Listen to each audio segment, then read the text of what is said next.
नमस्कार, मी Bhupendra Ketkar, फिनोव्हेटर्स services private लिमिटेडचा संचालक. आम्ही फिनोव्हेटर्समध्ये लोकांना आर्थिक स्वातंत्र्य मिळवण्यास मदत करत असतो. आर्थिक स्वातंत्र्य म्हणजे काय, तर प्रत्येक माणसाच्या आयुष्यात जे काही स्वप्न असतात, गोल्स असतात, त्यातले आर्थिक जे काही गोल्स आणि स्वप्न असतात ती पूर्ण करण्यास आम्ही त्यांना सहाय्य करत असतो. आज आपण ICICI प्रुडेन्शियल म्युच्युअल फंडचा बिझनेस सायकल फंड याबद्दल थोडीशी माहिती घेणार आहोत. तर अर्थव्यवस्थेमध्ये इकॉनॉमिक 4 टप्पे असतात. स्टेजेस ऑफ इकॉनॉमी असं ज्याला म्हणलं जातं, की एक तेजी, एक मंदी, एक रिकव्हरी फेज असते आणि एक रेसेशन असतं. तर याच्यामध्ये तेजी म्हणजे काय, तर तेजीमध्ये प्रत्येक कारखान्यामध्ये, प्रत्येक सर्व्हिसेसमध्ये व्यवसायाची वाढ चांगली असते. लोक चांगल्या प्रकारे खर्च करत असतात, सुविधांचा लाभ घेत असतात. त्यानंतर लोकांचे पगार वाढत असतात. लोकांचं घर, गाडी खरेदी करणं, नवीन एक्सपान्शन करणं याच्यावर कल असतो. कारखान्यांमध्ये सुद्धा 2च्या 3 शिफ्ट चालत असतात. त्यामध्ये परचेस लोकांचा वाढतो, त्यानंतर किमती वाढतात. अशा प्रकारे इकॉनॉमीमध्ये खूपच तेजी असते.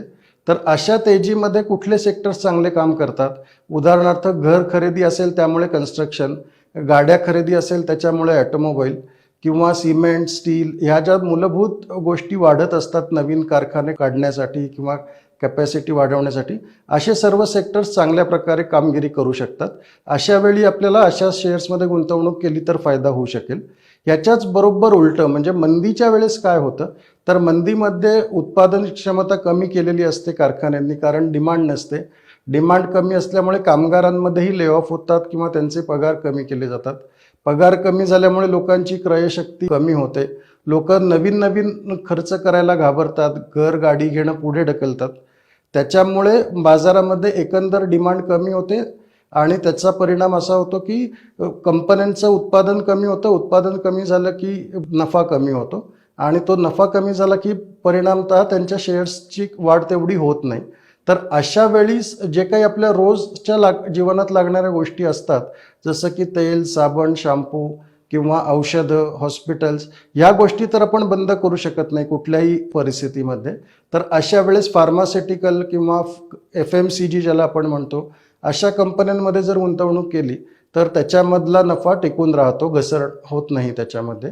तर अशा ह्या कुठल्या सायकलमध्ये कुठली गुंतवणूक करायची हे फक्त आपण खूप थोडक्यात बघितलं, पण याच्यात अनेक इकॉनॉमिक पॅरामीटर्स असतात, जागतिक पॅरामीटर्स असतात आणि त्याचा नीट अभ्यास करून त्याच्यानुसार कुठल्याही सेक्टरमध्ये गुंतवणूक करायची, कुठल्या शेअर्समध्ये गुंतवणूक करायची, याचा अभ्यास हा ICICI प्रुडेन्शियल म्युच्युअल फंडकडनं केला जातो आणि तशी गुंतवणूक ह्या बिझनेस सायकल फंडमध्ये केली जाते.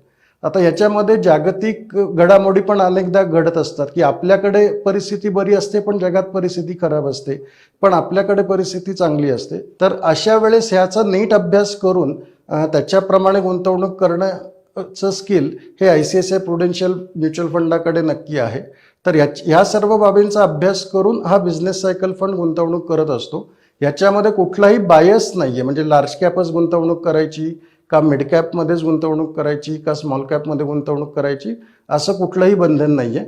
त्याचबरोबर कुठल्या एका सेक्टरमध्येच गुंतवणूक करायची का कुठल्या थीममध्ये गुंतवणूक करायची असंही कुठलं बंधन नाही आहे. त्यामुळे हा फंड अगदी योग्यरित्या योग्य वेळी त्या थीमप्रमाणे त्या सेक्टरप्रमाणे बिझनेस सायकल फंडमध्ये गुंतवणूक करू शकतो. ICICI Prudential business cycle fund हा बाजारामध्ये गेल्या 4 वर्षापासून कार्यरत आहे. त्यांचा ट्रॅक रेकॉर्ड आहे, आपल्याकडे पोर्टफोलिओ आहे. पूर्वी आत्तापर्यंत कसे कसे त्यांनी सेक्टरप्रमाणे, थीमप्रमाणे स्टॉक्स बदलले आहेत याची पण माहिती आपल्याकडे आहे. आणि त्यांचा मागचा जर ट्रॅक रेकॉर्ड आपण बघितला तर गेल्या 4 वर्षामध्ये 24% वार्षिक परतावा या फंडने दिलेला आहे. आणि गेल्या 3 वर्षात ज्यांनी पैसे गुंतवलेले आहेत त्यांचे तर पैसे जवळजवळ दुप्पट झालेले आहेत. तर असा हा फंड आपल्याला जर ॲग्रेसिव्ह पोर्टफोलिओ मध्ये गुंतवणूक करायची असेल तर आपण नक्कीच या फंडचा विचार करू शकतो. धन्यवाद.